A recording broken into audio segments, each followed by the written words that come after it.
Hello, everyone. Today is Friday, February 11th, 2022. U.S. Congress advances bill to sanction those fueling war in Ethiopia. This article is taken from VOA, Voice of America. Excuse me. Legislation has advanced in the U.S. House of Representatives to impose sanctions on Ethiopians committing human rights abuses, blocking food aid delivery, or taking other actions that are worsening the country's 15-month crisis. And we might add as I pointed out earlier today, I think it was today, the destruction of, no, it was yesterday, I believe, the destruction of, what was it, 65%? At least 65% of the Afar region and the Amhara region, their power lines. 65% of them were destroyed by the TPF. That's not mentioned here. The destruction of the national infrastructure. Shouldn't that be included? To actions that are worsening the country's 15-month crisis, destroying schools, universities, etc. Shouldn't that be added too? Where kids can't go to school, and all this stuff has to be rebuilt by the government and with the taxpayers' dollars. Isn't that a human rights abuse?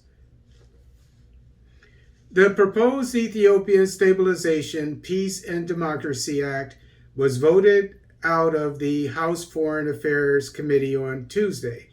It can now be voted on by the full U.S. House. A similar bill is being considered in the Senate. If enacted, the bill would sanction individuals as well as suspend U.S. security and financial assistance to the Ethiopian government. Golly. Okay, until certain human rights conditions are met. So the TPLF, it's not regional governments like the TPLF, right? Why don't they say regional governments? Why does it have to be the national government? Wow. It would also require the U.S. to oppose loans by international agencies such as the World Bank and International Monetary Fund to Ethiopia and Eritrea. So we see where, it's like it's sanctions basically, so that the country can't keep growing, which is what's going on right now. If you've been watching my podcast,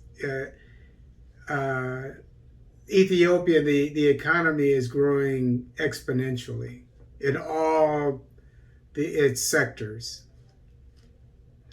The bill follows September sanctions and the November. So that was, I said these are sanctions.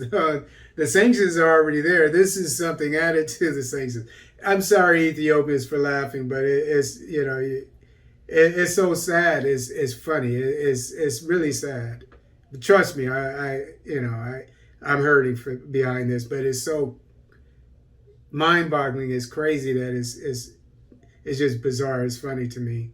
I mean, it just it's like a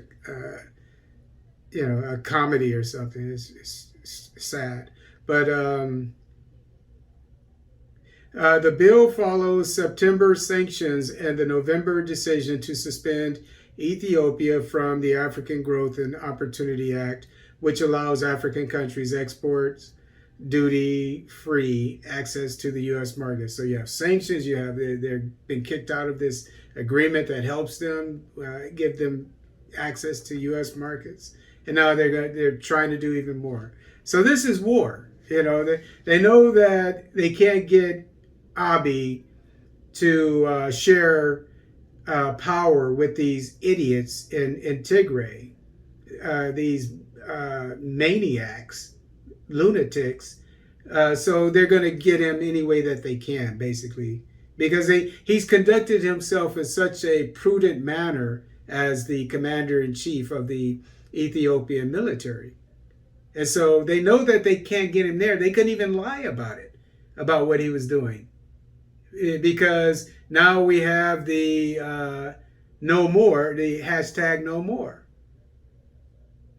So exposing the Western media for lying. So this is what they resort to. I hope everybody understands this.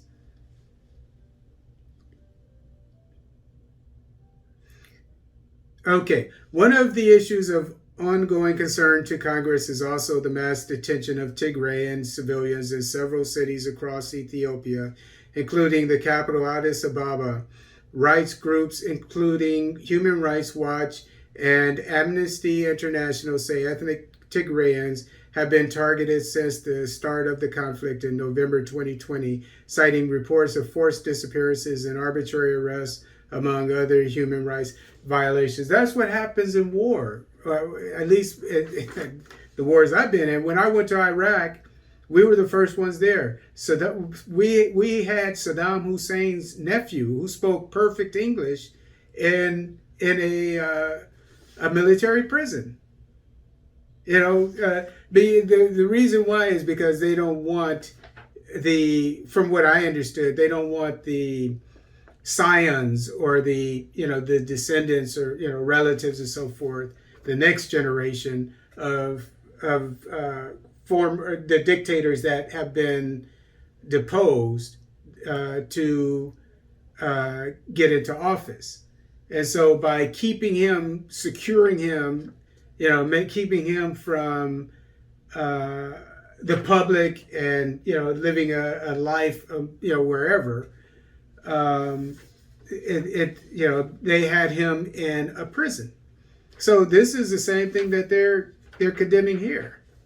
And he didn't do anything wrong. Who knows? Maybe he just wanted to live a regular life. But the U.S. government had him in a prison against his will, and for security reasons during war. So what is this all about? The mass detention of Tigrayan civilians in unlivable conditions is a human rights violation so outrageous that it demands a forceful U.S. response, tweeted Congressman Brad Sherman of California, calling for action on what he called an atrocity. The bill calls on the State Department to determine whether war crimes against humanity, or genocide has been perpetrated. Now, so they're trying to bring up again that false flag of genocide against the Tigrayan people, which was a lie, has been perpetrated by any party to the conflict. It also asks state to report on the role of foreign governments, including those of China, the United Arab Emirates, and Turkey, in fueling the conflict. Good luck with sanctioning China. The bill has drawn condemnation from the Ethiopian government and supporters in the global diaspora. The American Ethiopian Public Affairs Committee, a nonprofit diaspora organization that has supported the government during the conflict, put the blame squarely on the Tigrayan People's Liberation Front, which the government has designated a terrorist group, and armed forces in Tigray. Of course, they started the war. This bill ignores the millions in Amhara and Afar who were victims of the TPLF's attacks, the AEPAC said in a tweet. The group further criticized the impact it would have on ordinary Ethiopians. It will do nothing to repair the lives of those who have been left without loved ones or who have suffered serious injuries.